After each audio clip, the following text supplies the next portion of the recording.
പുതിയൊരു വീഡിയോയിലേക്ക് എല്ലാവർക്കും സ്വാഗതം. ഇന്ന് ഞാനൊരു സ്പെഷ്യലൊന്നും അല്ല ഉണ്ടാക്കാൻ പോണ്.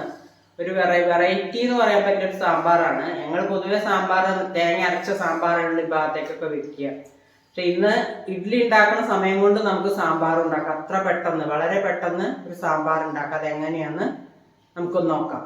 അപ്പോൾ നോക്കാം നമുക്ക് എങ്ങനെയാണ് ഉണ്ടാക്കണം. ആദ്യം ഞാനൊരു ചീനച്ചട്ടി എടുപ്പത്ത് വെച്ചിട്ടുണ്ട്. ചെറിയ ഉള്ളി ഉണ്ടല്ലോ, അത് വെച്ചിട്ടാണ് ഞാൻ സാമ്പാർ ഉണ്ടാക്കുന്നത്. വെറും ചെറിയ ഉള്ളി മാത്രം, വേറെ ഒന്നും ഇല്ല അതിൽ. ചെറിയ ഉള്ളിൻ്റെ കൂടെ വേണ്ടവർക്ക് പച്ചക്കറികൾ ഇട്ട് വെക്കാം. പക്ഷെ ഞങ്ങളിവിടെ വെറും ചെറിയ ഉള്ളി വെച്ചിട്ടാണ് സാമ്പാർ, ഉള്ളി വെച്ചിട്ടാണ് ഉണ്ടാക്കുക.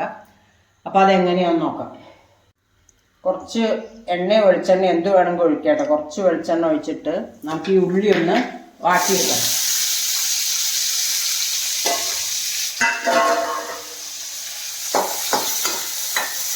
അധികം നേരമൊന്നും വേണ്ട, 2 മിനിറ്റ്, ഒരു മിനിറ്റ് നേരം ഒന്ന് വാട്ടണം ഉള്ളി.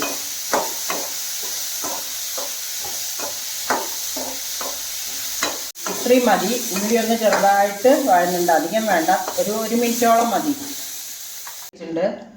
അതിൽ ആദ്യം കുറച്ച് ഉലുവട്ട് പൊട്ടിക്കുക. ലേശം ഉലുവട്ടാൽ മതി. ഉലുവ അധികമായ കയ്പ്പാവും. ഉലുവൊന്ന് പൊട്ടിക്കഴിഞ്ഞാൽ ലോ ഫ്ലെയിമിൽ വെക്കണം കേട്ടോ, പെട്ടെന്നൊക്കെ കരിഞ്ഞു പോകും. കുറച്ച് ഉള്ളിയും ചെറിയ ഉള്ളിയും ഇടുക. കറിവേപ്പിൻ്റെ എണ്ണയൊക്കെ ഇട്ടു.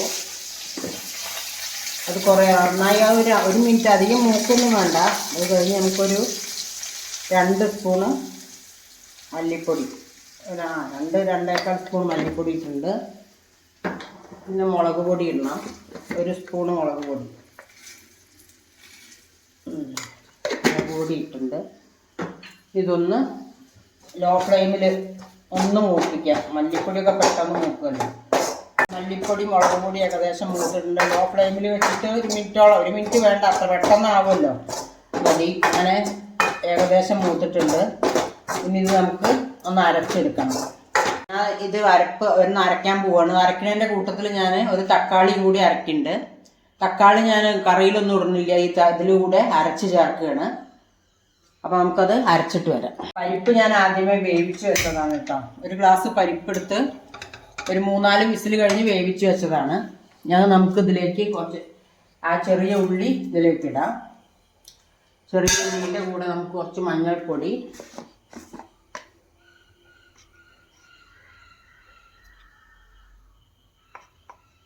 അര സ്പൂണോളം മഞ്ഞൾപ്പൊടി, ഉപ്പ് പിന്നെ അവരവരുടെ ഇഷ്ടത്തിന് എത്രയാണോ വെച്ചിട്ട്, അപ്പോൾ 1 സ്പൂൺ ഇടുന്നുണ്ട്.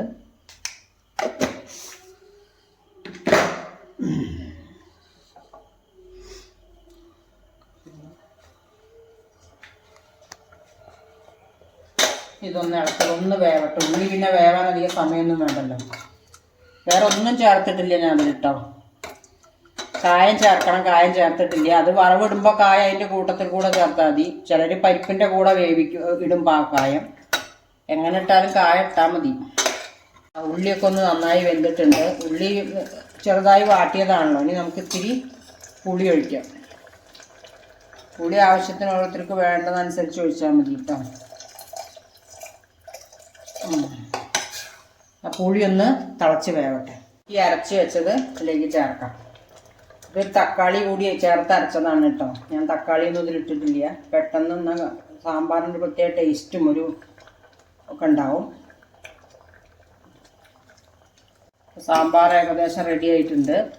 അപ്പോൾ നമുക്ക് വാങ്ങി വയ്ക്കാം. ഇനി ഒന്ന് വറവിടാം. കുറച്ച് വെളിച്ചെണ്ണ ഒഴിക്കാം.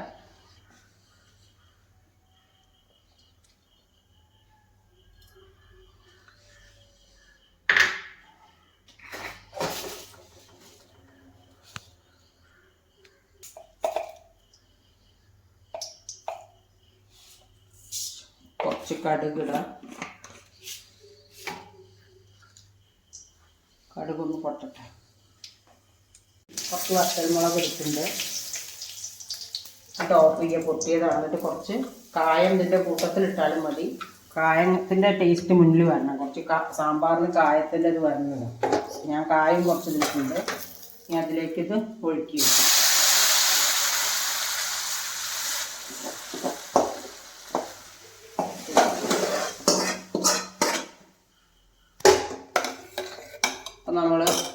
ടേസ്റ്റി സാമ്പാർ ഇവിടെ റെഡി ആയിട്ടുണ്ട്. 2 പച്ചമുളക് ഞാൻ അവസാനം ഇതിലേക്ക് കീറിയിടുന്നുണ്ട്. ഇനി കുറച്ച് മല്ലിയില കുറച്ചിടണം.